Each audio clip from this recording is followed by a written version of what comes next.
Kinutlo gikan sa Ebanghelyo sumala ni San Mateo.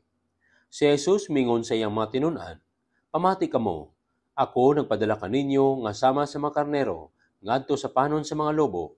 Busa kinahanglan nga magmaigmat kamo sama sa bitin ug magmalumo sama sa salampati. Pagbantay kamo kay may mga tawo unya nga modakop ug motaral kaninyo ngadto sa hukmanan. Og latoson kamo nila sulod sa ilang mga sinagoga. Taralon kamo atubangan sa mga punuan o sa mga hari tungod kanako o makasangyaw kamo sa maayong balita ngadto kanila o sa mga dili Hudeyo. Kung taralon na kamo sa hukmanan, ayaw kamo kabalaka unsa inyong isulti o unsaon ninyo pagsulti, kay nigabot na sa panahon hatagan kamo sa inyong isulti.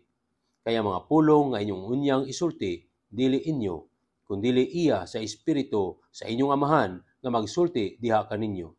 Itugyan sa mga tao ang ilang kaugalingong mga igsoon aron patyon, ug mausab kini ang buhaton sa mga amahan ngadto sa ilang mga anak.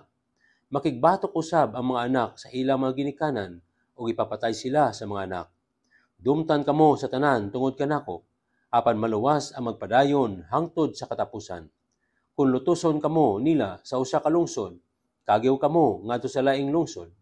Sultian ko kamo nga dili pa ninyo mahuman ang inyong buluhaton sa tanang lungsod sa Israel, moabot na ang Anak sa Tao.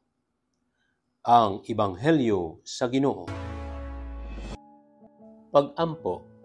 Ginoo sa kalig-on, imuhang ipaambitan og kaalam o kadasig ang imong mga tinun-an alang sa pagpangandam sa mga hagit o pagsulay nga ilang masagubang sa pagsangyaw sa imong maayong balita.